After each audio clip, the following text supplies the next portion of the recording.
Hey, I can finally see my face. So I have made 2 other videos prior to this, trying to start the video, and unfortunately, my camera didn't want to work. So I finally got it working. Hi, everybody. My name is Hope. I am a grateful recovering addict who the Lord has delivered me from my addictions. And this is my testimony introduction based around what God has done for me. If you have anything negative to say or anything at all, it won't bother me because I know the good Lord has brought me here for a reason. So I'm not good at I aced public speaking in college. However, I don't do well on these live videos because, well, I'm sharing my whole life and I'm putting myself out there to be vulnerable. So, introduction. My name is Hope and I am 33 years old. I have been married and divorced twice. I have 6 children and I'm pregnant with number 7. My story starts as a child. The bits that I can remember and the bits that have stuck with me my whole life. And then there's some parts of my life that I can't remember.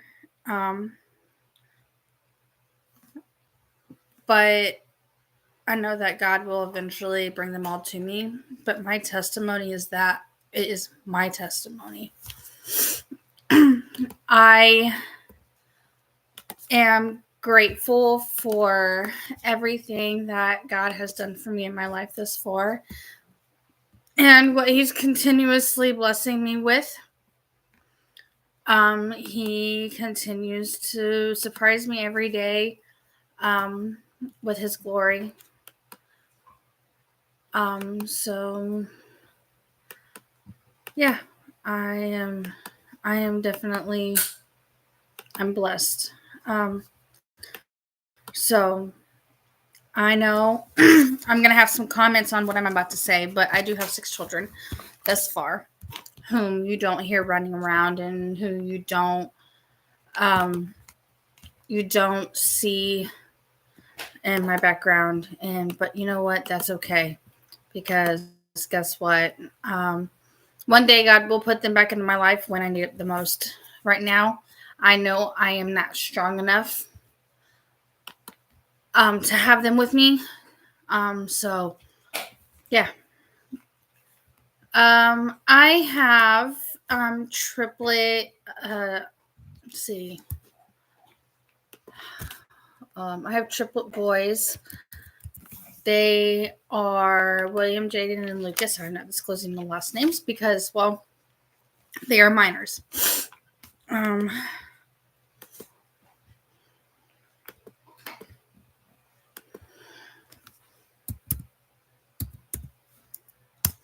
They are 10 years old, about to be 11. Hold on one second.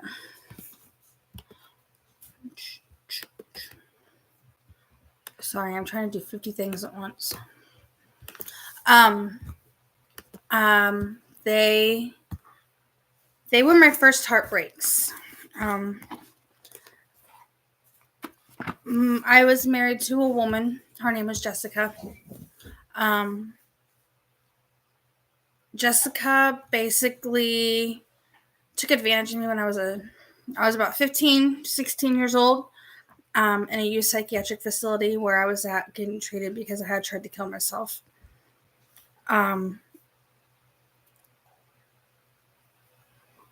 Jessica took very much advantage of my well-being and my mental health at 16 years old and my family situation. Jessica was a person who would take me out. She had money, so she lavished me with all the best things. And my mind is still that of a youth, so I didn't think anything of it. I got in a relationship with her, moved in with her. We were together for close to 8 years. We had the triplets together. I carried them and I birthed them out of my body. And when I did so,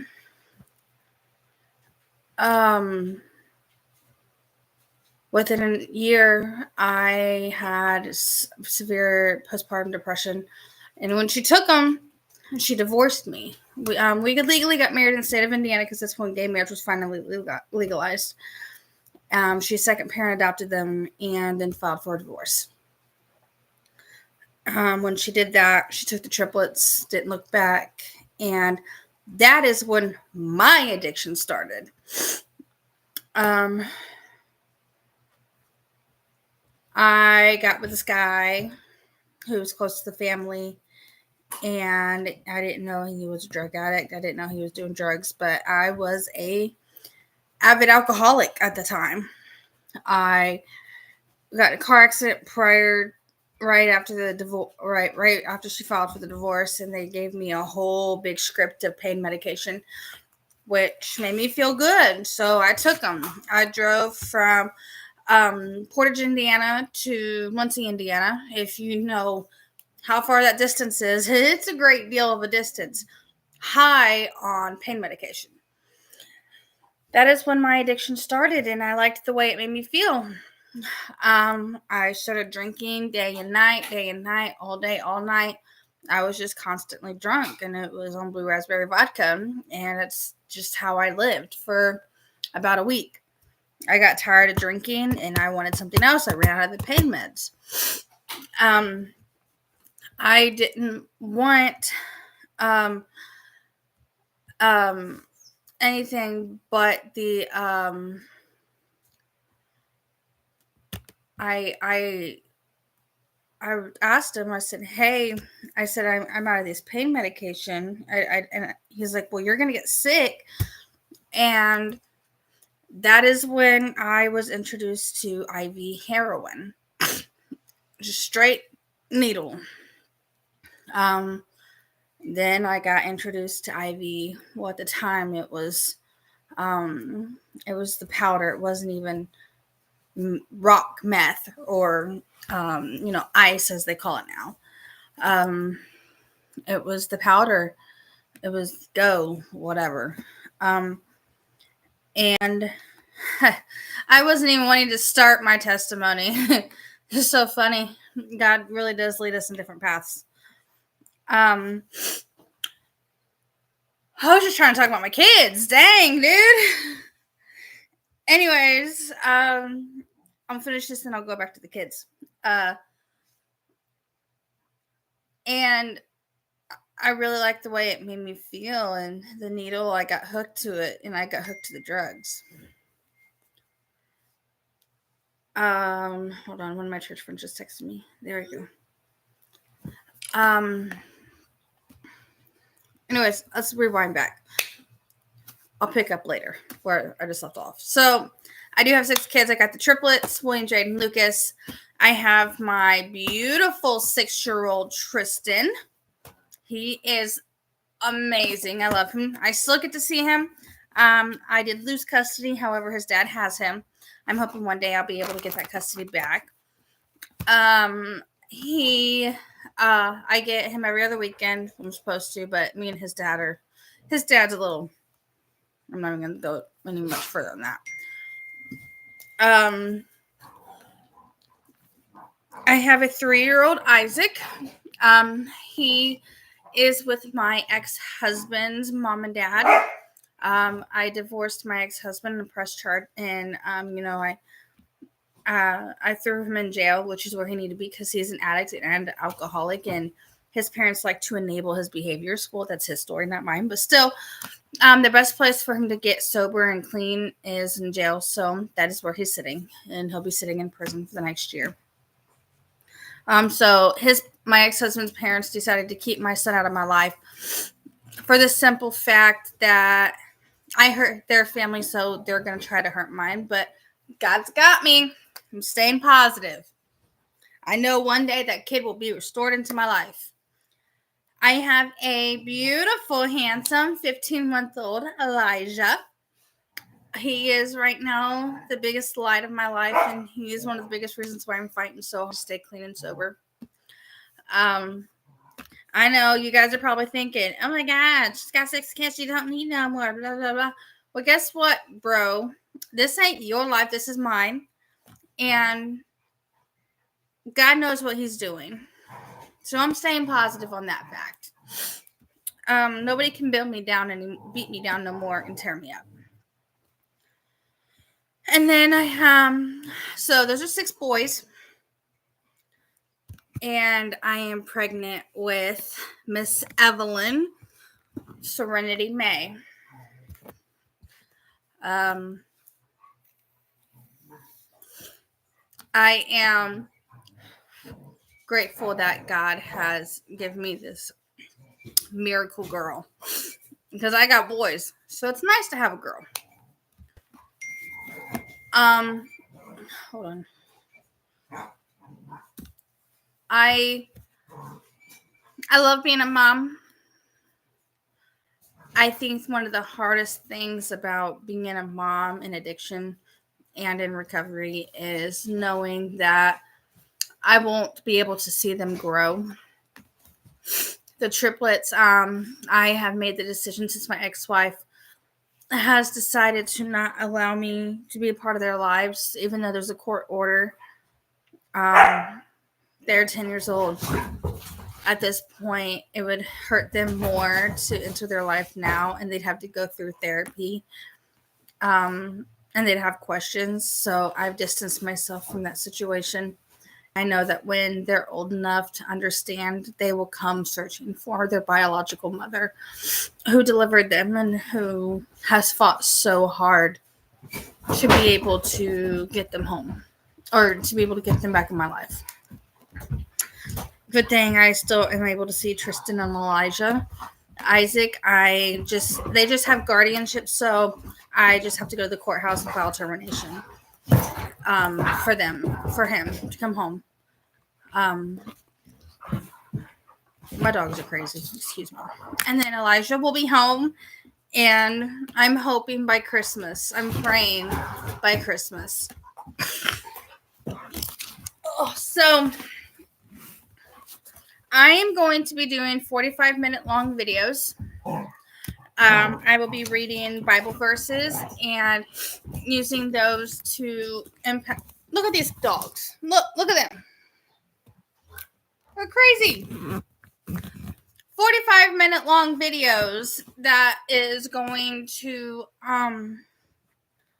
go through, certain parts of my life and my testimony, and how exactly, I overcame the odds. And, God has been a big benefactor. I mean, he knows what he's been doing to me, and my story is still going. One day when I do these videos, the good thing is that I will have a child running around in my house, which I'm excited to be able to share with you guys.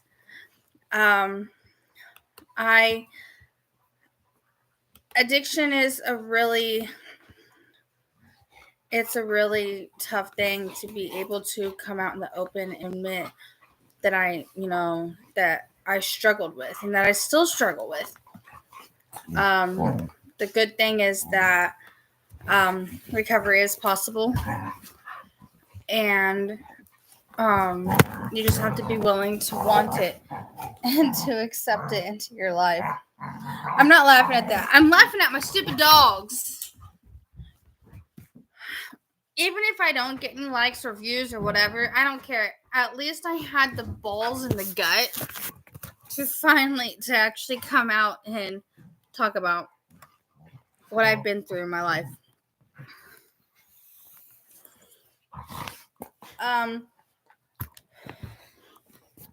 So I was born in 1991. What else? I have been around addiction my whole life as a child. I have been around a mom who, was high. I love you, Mom, but this is my story, so you're just gonna have to deal with me, testifying. My mom is not religious. My mom said if there was a God, that God wouldn't have done what he did to me as a kid. For a long time, I questioned my faith growing up. I mean, as a baby and as a kid, I remember going with my granny to church in North Carolina and getting dressed up. In the 90s, they had those hand-sewn dresses with the matching scrunchies that are so hip now. And I remember going to church and getting all dressed up with my aunt, my granny, and everything. And I don't know, those are good memories I like to have. But I never really understood what church really meant until I was 33 years old, which is how old I am now. I now know what church is, and God has restored the faith that I have. I wasn't a pagan. I wasn't anything. I didn't understand it. I'm still learning. I'm still learning some parts of it. It's been a struggle. Redemption on my part happened. Let's see. I had gotten sober when I found out I was pregnant with Elijah. And let's see, what freaking year was that? 2022. I found out I was pregnant with Elijah in December of 2022. I remember standing in front of a mirror in my bathroom taking a pregnancy test. And I remember what I looked like to the detail. And it's crazy how God puts the details in your memories. I was skin and bones. My face was sunken in. I was higher than a kite. The blacks in my eyes were so big. And I remember standing there and seeing those two white lines. And in that moment, I got so sober. I didn't even feel the dope that I just snorted. That is literally how sober God made me when I found out that I was pregnant in 2022. I knew it was a boy because, I had other boys. So I'm like, yeah, it's a boy. My ex-husband, he knew it was a boy. So we're like, yeah, it is what it is. So, I had a difficult pregnancy. My ex-husband's, we got evicted from our trailer where we were living at. And, we moved into his mom and dad's, my ex-husband's mom and dad's camper. I started working. I got let go from the job I was at because I had a really difficult pregnancy. And then they threw me out on the streets. His parents did. He could stay there, but I couldn't. I wasn't allowed to stay in their home or around their home, but he could.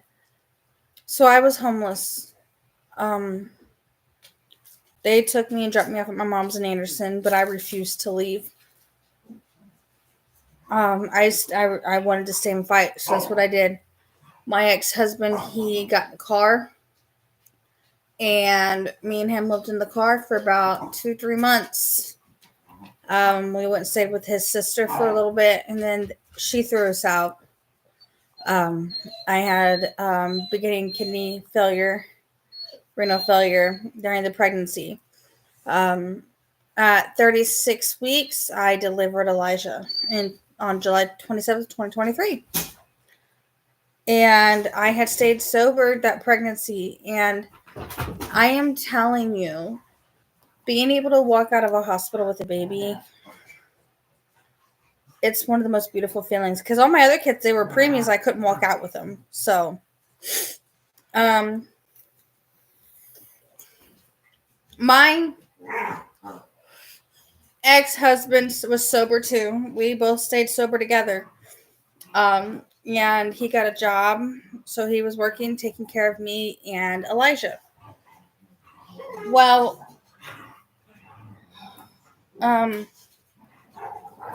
he got fired from where he was working, and then his mom hired him on where she was working, and me and his mom haven't got along, and we never will, probably. I mean, I've reached out to her several times, and she refuses to respond back, so that's okay. That's God's, want and wish. That's fine.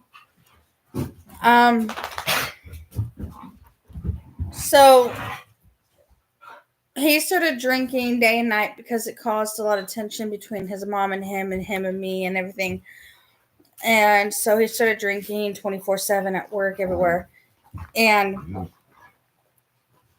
sad thing is that he became straight alcoholic. He has alcoholism that runs in his family. Our marriage went from amazing, supportive, providing to doom in 2 months.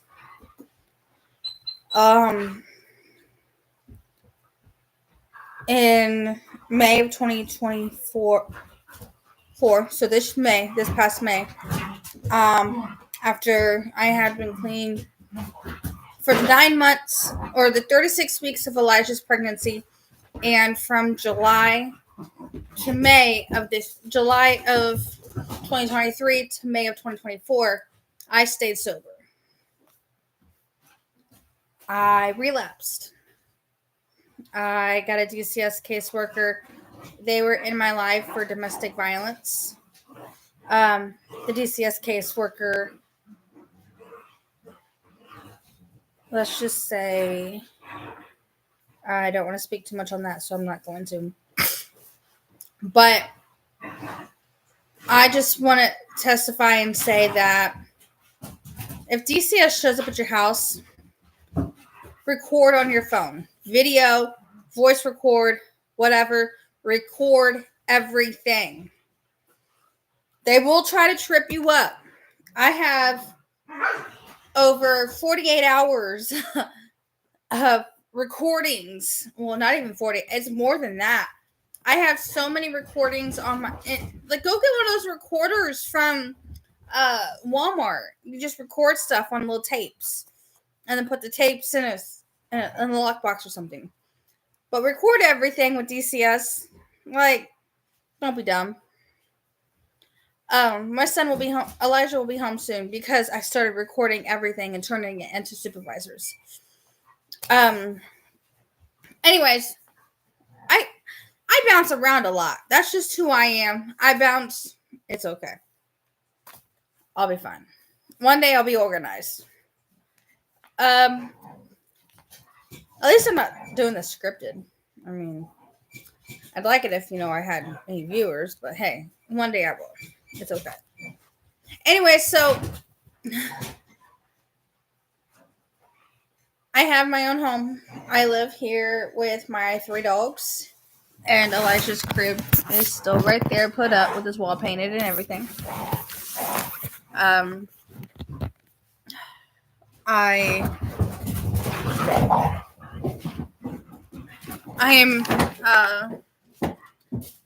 don't know. I just really hope that the start and little teasers of my story affects people, because really, really attracts people, because addiction is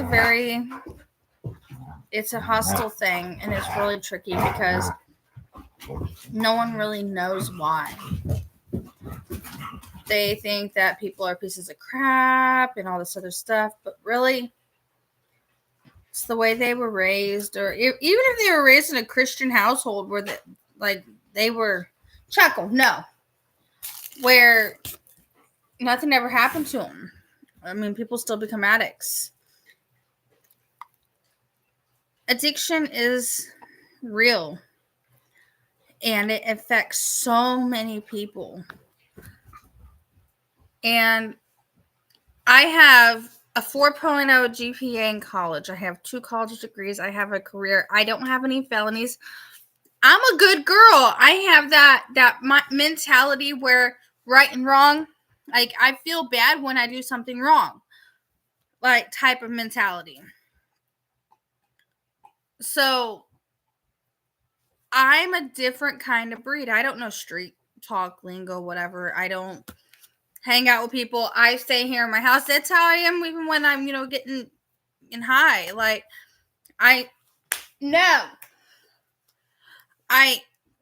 no, Choco. No. There's the puppy. Say hi, Shadow. Hi, Shadow. I guess he wants to be on the video. Oh, there's Buster. Well, I guess that's their way of saying, Mom, get off the video. Anyway, so I'm going to end this live video with saying that if you are in active addiction and you're watching this, I don't know if messages are allowed on here. Comment on here, and I will reach out to you.